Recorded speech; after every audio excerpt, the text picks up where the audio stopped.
Industrialisation in the colonies.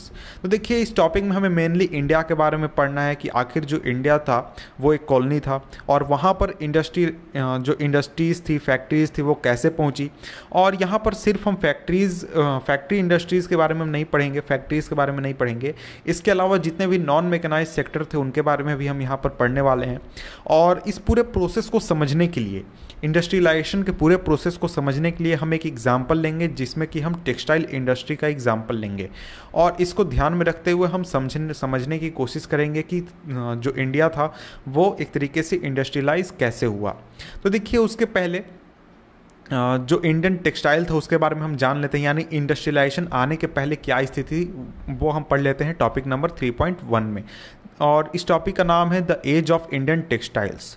तो देखिए जब मशीन इंडस्ट्रीज़ आई थी, उसका दौर आया था, यानी मशीन इंडस्ट्रीज़ का दौर आया था, उसके पहले जो सिल्क और कॉटन गुड्स था इंडिया से, वो पूरे इंटरनेशनल मार्केट में डोमिनेट करता था टेक्सटाइल सेक्टर में। और जो कॉटन था यानी मोटा कपास जो था वो बहुत सारे कंट्रीज़ में पैदा होता था, लेकिन जो सबसे फाइनेस्ट यानी जो सबसे महीन कपास होता था वो इंडिया में ही पाया जाता था। और इसके इंडिया से ट्रेड करने के बहुत सारे रास्ते थे, बहुत सारे तरीक़ों से ट्रेड होता था, यानी कि बहुत सारे रास्तों से इंडिया के प्रोडक्ट को दूसरे जगहों पर पहुंचाया जाता था। जैसे पर्शियन और आर्मेनियन जो मर्चेंट्स होते थे वो पंजाब के इलाकों से गुड्स को ले जाते थे, अफ़गानिस्तान होते हुए, ईस्टर्न पर्सिया होते हुए, फिर सेंट्रल एशिया, इन सभी इलाकों में वो जाकर बेचते थे। और इसके लिए वो जो कपड़े होते थे यानी जो टेक्सटाइल्स होते थे उनके थानों को कैमल के यानी ऊँट के पीठ पर बांध कर नॉर्थ वेस्ट फ्रंटियर जो है अभी जो पाकिस्तान में, उस इलाके से होते हुए, माउंटेन पासेस से होते हुए, रेगिस्तानों को पार करते हुए वो ले जाते थे उस इलाकों में। और इसके अलावा अगर हम सी ट्रेड की बात करें तो सी ट्रेड में भी कई सारे पोर्ट्स थे जो कि प्री कॉलोनियल पीरियड में काफ़ी प्रचलित थे। जैसे कि सूरत की अगर हम बात करें जो गुजरात में है, वो इंडिया को कनेक्ट करता था गल्फ रीजन से और रेड सी पोर्ट्स से, यानी जो रेड सी इलाकों में जो पोर्ट्स थे वहाँ से। इसके बाद जो मसूलीपट्टनम था कोरोमंडल कोस्ट पर और हुगली बंगाल में, इसका ट्रेड लिंक था साउथ ईस्ट एशियन पोर्ट से, यानी यहाँ से साउथ ईस्ट एशिया में इंडियन प्रोडक्ट्स, टेक्सटाइल प्रोडक्ट्स जाते थे। और ऐसा नहीं है कि सिर्फ इंडिया के प्रोडक्ट्स वहाँ बिकते थे, और इंडिया के लोग भी जो थे वो इस पूरे कारोबार में सम्मिलित थे, यानी इंडिया के मर्चेंट्स थे, व्यापारी, बैंकर्स, इन सभी पूरे प्रोसेस में, इस पूरे नेटवर्क में, एक्सपोर्ट ट्रेड के नेटवर्क में इन्वॉल्व थे। इसके लिए वो एक्सपोर्ट ट्रेड का भी काम किया करते थे, फाइनेंशियल एक तरीके से फाइनेंस करने का भी काम करते थे, और एक्सपोर्टर्स को सप्लाई भी किया करते थे सामान। और इसके लिए सप्लाई मर्चेंट्स भी होते थे जो कि अंदर के इलाकों को, मान लीजिए कि यूपी का कोई इलाका है, वहाँ से सामान पहुँचाना है पोर्ट तक, तो वहाँ से वो पोर्ट तक पहुँचाने का काम करते थे। और इसके साथ साथ वो वेवर्स जो होते थे यानी जो बुनकर होते थे उनको एडवांसेस भी दिया करते थे ताकि कपड़ों को एक तरीके से वो बनाने का ऑर्डर दे सकें। और इसके बाद जो जहाँ पर कपड़े बनते थे वहाँ से वो उन कपड़ों को ले लेते थे कपड़े बनने के बाद, और उसे पोर्ट्स तक सप्लाई कर दिया करते थे। और पोर्ट पर जो बड़े बड़े शिपर्स होते थे और जो एक्सपोर्ट मर्चेंट्स होते थे उनके ब्रोकर्स वहाँ पर खड़े होते थे। वो ब्रोकर्स प्राइस को नेगोशिएट करके, बातचीत करके एक प्राइस तय करते थे और वहाँ से फिर सामान को खरीदते थे दूसरे इलाकों में भेजने के लिए। और लेकिन बात यह है कि 1750s आते आते तक, यानी 1750 आते आते तक, ये जो नेटवर्क था जो कि इंडियन मर्चेंट्स द्वारा कंट्रोल किया जाता था पूरा प्रोसेस, ये धीरे धीरे टूटने लगा, धीरे धीरे कमज़ोर होने लगा। उसका रीज़न क्या था? तो उसके कई रीज़न थे। सबसे पहला और सबसे इंपॉर्टेंट रीज़न है कि जो यूरोपियन कंपनीज़ थी उनका इंडिया में पावर काफ़ी ज़्यादा बढ़ चुका था। तो अगर आप हिस्ट्री भी आपको ध्यान में होगा, इंडियन हिस्ट्री, जो 1750s के आसपास जो ईस्ट इंडिया कंपनी थी और भी जो दूसरे यूरोपियंस थे उनके पॉलिटिकल पावर काफ़ी बढ़ चुके थे, उसमें मेनली था ईस्ट इंडिया कंपनी। और सबसे पहले उन्हें जो लोकल कोर्ट्स थे यानी छोटे छोटे राज्य थे वहाँ के दरबारों से उन्हें कई तरह के छूट मिले। उसके बाद उन्हें मोनोपोली राइट्स मिल गए ट्रेड के लिए, जैसे बंगाल में आप देख सकते हैं, बंगाल में उन्हें मोनोपोली राइट्स मिल गया था ट्रेड के लिए। और इस वजह से जो पुराने पोर्ट्स थे जैसे कि सूरत, हुगली, मसूलीपट्टनम, इन सभी जगहों पर जो ट्रेड होता था उस ट्रेड में काफ़ी ज़्यादा डिक्लाइन देखने को मिला। और ये वैसे ट्रेड थे जहाँ से जो लोकल मर्चेंट्स होते थे, यानी लोकल कारोबारी जो होते थे, वो ऑपरेट करते थे। और इन जगहों से जो एक्सपोर्ट था वो बहुत ही ज़्यादा गिर गया, बहुत ही ज़्यादा कमज़ोर हो गया। और जो क्रेडिट होता था, यानी जो लोन वो दिया करते थे या फिर जो पूरा सिस्टम था, वो धीरे धीरे कोलैप्स करने लगा, धीरे धीरे कमज़ोर होने लगा। और जो लोकल बैंकर्स थे जो कि इस पूरे प्रोसेस में इन्वॉल्व थे, वो धीरे धीरे बैंकरप्ट हो गए। और जो 17वीं सेंचुरी का अंतिम समय था, वहाँ पर जो ट्रेड होता था उसकी वैल्यू थी 1,60,00,000, करीब 16 मिलियन। और इससे करीब 1740s में आप अगर कंपेयर करें तो वहाँ पर ये गिर कर हो चुका था मात्र 3 मिलियन, यानी कि 30 लाख। तो देख सकते हैं कितना ज़्यादा गिर चुका था ट्रेड सूरत का। और इसी तरीके से आप दूसरे जगहों पर कंपेयर कर सकते हैं जो कि ओल्ड पोर्ट हुआ करते थे, जहाँ से ट्रेड होता था इंडियन मर्चेंट्स द्वारा। तो देखिए जैसे जैसे जो सूरत है और हुगली है उसका इम्पोर्टेंस धीरे धीरे घटता गया, वह उसके साथ साथ ही जो बॉम्बे और कोलकाता, ये जो नए शहर बनाए गए थे यूरोपियंस द्वारा, उनका इम्पोर्टेंस धीरे धीरे बढ़ता गया। और ये जो शिफ्ट था पुराने पोर्ट से नए पोर्ट्स पर ट्रेड का, वो एक तरीके का इंडिकेटर था कि जो कॉलोनियल पावर है उसका कितना ग्रोथ हो रहा है। और जो ट्रेड होता था नए पोर्ट्स के ज़रिए, वो एक तरीके से पूरी तरीके से कंट्रोल्ड था यूरोपियन कंपनीज़ द्वारा, जैसे कि ईस्ट इंडिया कंपनी, क्योंकि जो बॉम्बे था, कोलकाता था और भी दूसरे जगह थे, वो ईस्ट इंडिया कंपनी के कंट्रोल में ही था। और ये सभी जो ट्रेड होता था ये होते थे आपके यूरोपियन शिप्स के द्वारा ही। ऐसा नहीं था कि कोई इंडियन अपना शिप ले जाकर वहाँ से कोई ट्रेड कर सकता है या कुछ ऐसा कर सकता है, नहीं, वो पॉसिबल नहीं था। तो इसके साथ साथ ही बहुत जो पुराने ट्रेडिंग हाउसेस थे वो कोलैप्स कर गए, कमज़ोर हो गए इंडियन ट्रेडिंग हाउसेस। और जो लोग सर्वाइव करना चाहते थे या फिर ट्रेड करते रहना चाहते थे कि हम आगे भी ट्रेड करेंगे, उन्हें उसी नेटवर्क में सम्मिलित होना होता था, यानी कि जो यूरोपियंस थे उनके साथ ही मिलकर ट्रेड करना पड़ता था, जो यूरोपियन कंपनीज थी उनके साथ ही मिलकर पूरे प्रोसेस में शामिल होना पड़ता था। तो देखिए ये तो हमने समझा कि आखिर जो ट्रेड करने वाले लोग थे उन पर क्या प्रभाव पड़ा एक तरीके से यूरोपियंस के आने का, और इस पूरे प्रोसेस का जो वेवर्स थे और जो दूसरे आर्टिसंस थे उनके लाइफ पर क्या प्रभाव पड़ा, इस चीज़ को हम पढ़ेंगे अब टॉपिक नंबर 3.2 में। टॉपिक नंबर 3.2 है हमारा व्हाट हैपेंड टू वेवर्स, यानी जो बुनकर थे उनके लाइफ पर क्या असर पड़ा। तो देखिए जो कंसोलिडेशन था ईस्ट इंडिया कंपनी का, यानी ईस्ट इंडिया कंपनी का जो पावर बढ़ने लगा 1760s के बाद, ये एक तरीके से शुरुआत में ऐसा नहीं हुआ कि ट्रेड इंडिया से डिक्लाइन हुआ। जो ब्रिटिश कॉटन इंडस्ट्री था, यानी जो फैक्ट्रीज वहाँ पर सेटअप हुए थे, वो उतना उस समय में एक्सपैंड नहीं हुआ था, उतना उस समय में पावरफुल नहीं था। और इंडिया का जो फाइन टेक्सटाइल था, यानी इंडिया का जो प्रोडक्ट था, वो बहुत ही ज़्यादा डिमांड था यूरोप में। इस वजह से जो कंपनी के लोग थे और जो कंपनी थी वो चाहती थी कि इंडिया से जो टेक्सटाइल एक्सपोर्ट होता है उसको और बढ़ाया जाए और ज़्यादा प्रोडक्ट्स को यहाँ से निकालकर यूरोपियन मार्केट में पहुँचाया जाए ताकि ज़्यादा से ज़्यादा प्रॉफिट कमाया जा सके।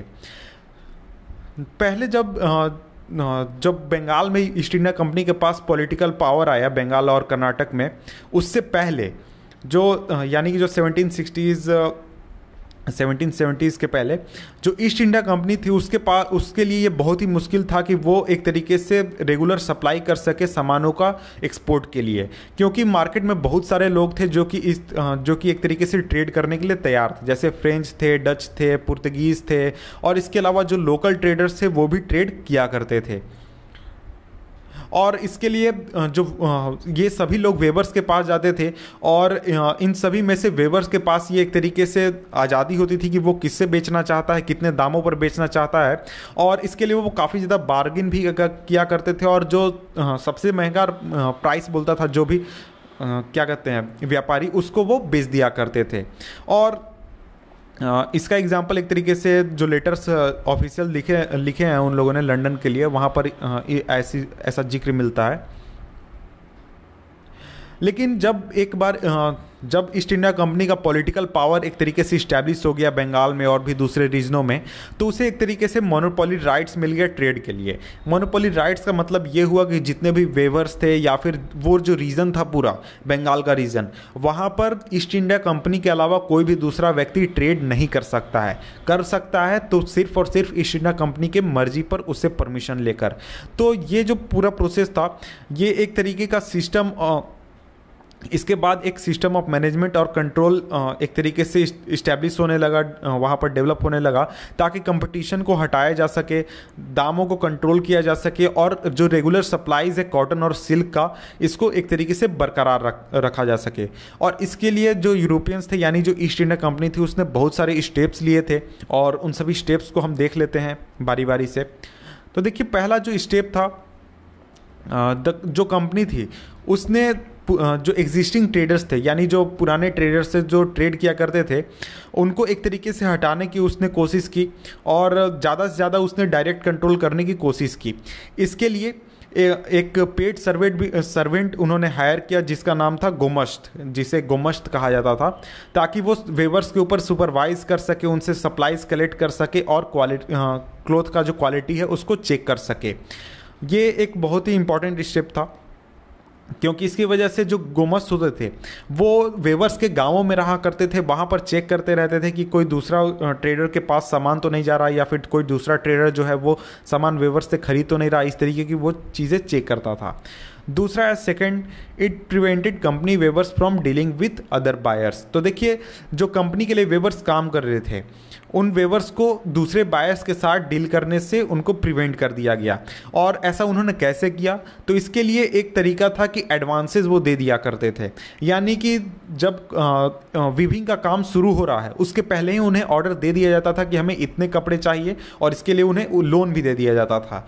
और जब एक बार ऑर्डर दे दिया जाता था तो उसके बाद जो वेवर्स होते थे उन्हें रॉ मटेरियल उस पैसे से वो खरीद सकते थे, और लोन लेने के बाद, यानी कि जिन लोगों ने लोन लिया है वो कपड़े को बनाने के बाद गोमश्त को सौंप देते थे, यानी कि और किसी व्यक्ति को वो उस कपड़े को नहीं दे सकते थे। तो इस तरीके से जो कंपनी थी उसका डायरेक्ट कंट्रोल हो गया लोगों के, जो वेवर्स थे उनके ऊपर, और कोई दूसरा व्यक्ति जो था वो आकर कंपटीशन प्रोवाइड नहीं करा सकता था ईस्ट इंडिया कंपनी को।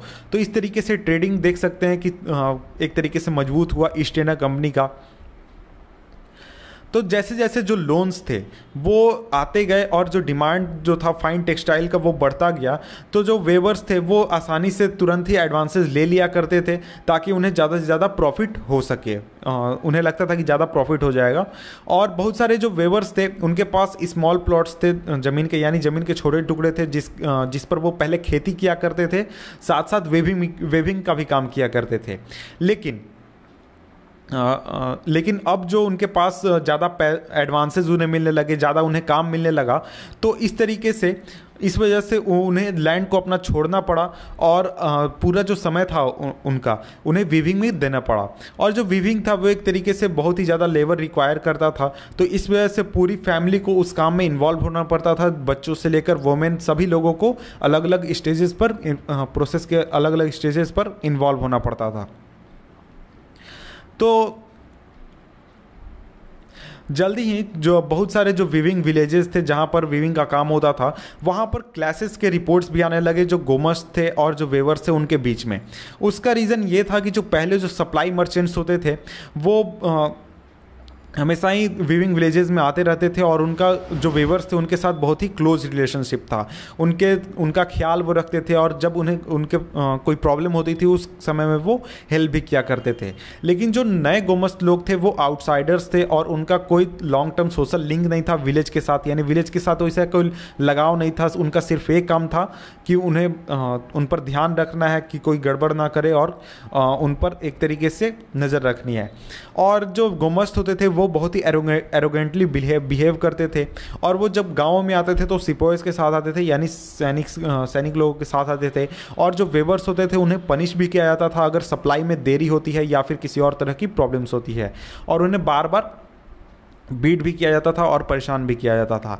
और जो वेवर्स थे वो एक तरीके से उनके पास ये अब चांस नहीं था कि वो दामों के लिए एक तरीके से बार्गेन कर सके कि नहीं मैं 10 रुपये में नहीं दूंगा, मैं 20 रुपये में दूंगा, 30 रुपये में दूंगा, ऐसा वो नहीं कर सकते थे। उन्हें सिर्फ जितना गोमस्त है जितना प्राइस बोलता है उतने प्राइस पर उन्हें बेच देना है, और उससे ज़्यादा वो एक तरीके से कुछ बोल नहीं सकते हैं, और वो दूसरे बायर्स को बेच भी नहीं सकते हैं।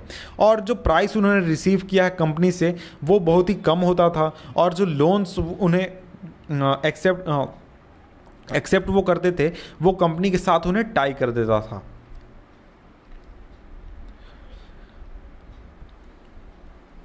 तो देखिए कर्नाटक और बंगाल के बहुत सारे प्लेसेस पर तो जो वेबर्स थे वो विलेजेस को छोड़ने लगे और माइग्रेट करने लगे, और वो सेटअप करने लगे लूम्स दूसरे गाँव में जहाँ पर उनका कोई फैमिली रिलेशन है। बहुत जगहों पर जो वेबर्स थे और जो गांव के ट्रेडर्स थे उनके साथ उन्होंने रिवोल्ट किया और कंपनी का उन्होंने एक तरीके से अपोज किया, उनके ऑफिशियल्स का भी अपोज किया।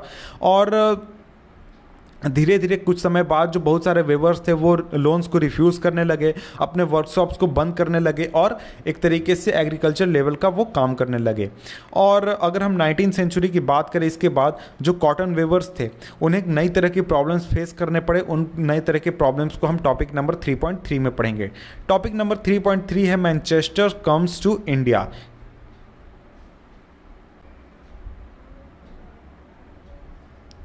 तो अब पढ़ते हैं हम टॉपिक नंबर 3.3। 1772 में हेनरी पाचुलो एक कंपनी ऑफिशियल थे जिन्होंने कहा था कि इंडियन टेक्सटाइल जो है उसका डिमांड कभी भी कम नहीं होगा, क्योंकि कोई भी दूसरा देश जो है उस क्वालिटी का प्रोडक्ट तैयार नहीं करता जितनी अच्छी क्वालिटी का इंडिया प्रोडक्ट तैयार करता है।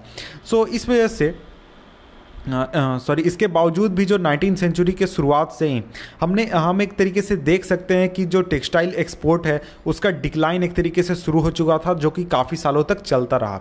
और इसका एग्जांपल एक तरीके से हम देख सकते हैं 1812 के टाइम में जो प्रोडक्ट था, जो एक्सपोर्ट था उसका 33% एक्सपोर्ट जो था वो टेक्सटाइल था। लेकिन अगर हम 1850-51 को देखें वो 3% भी नहीं था।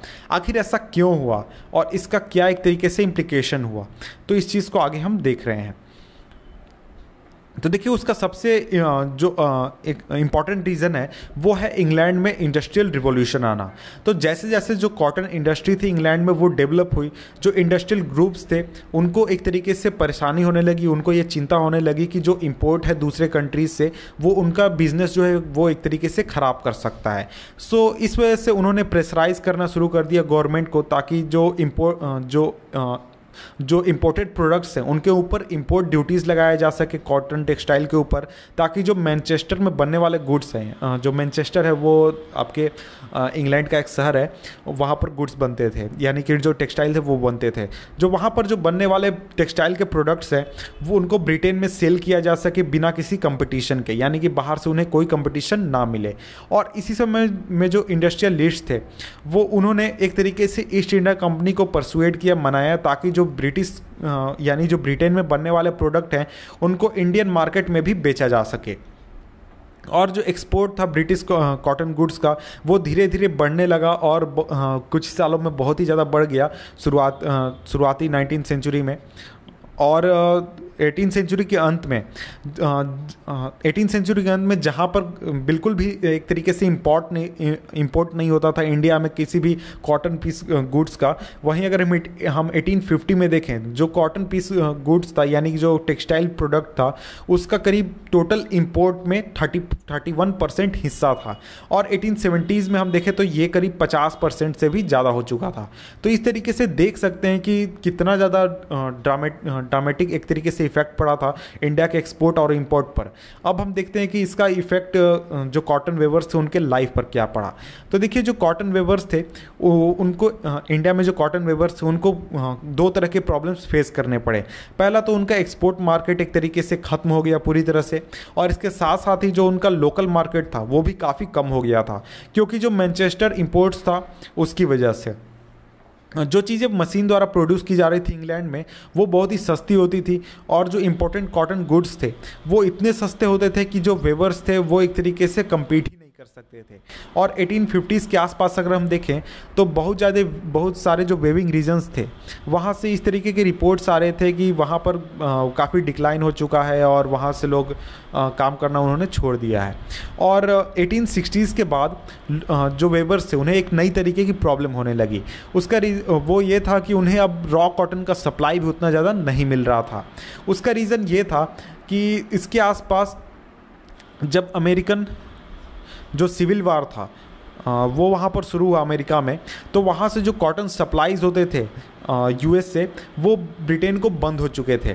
सो इस वजह से जो ब्रिटेन था वो अब इंडिया की ओर मुड़ गया था ताकि यहाँ से कॉटन सप्लाईज़ को लिया जा सके। और जैसे जैसे जो रॉ कॉटन एक्सपोर्ट जो था इंडिया से वो बढ़ने लगा, जो प्राइस था रॉ कॉटन का वो भी काफ़ी बढ़ गया।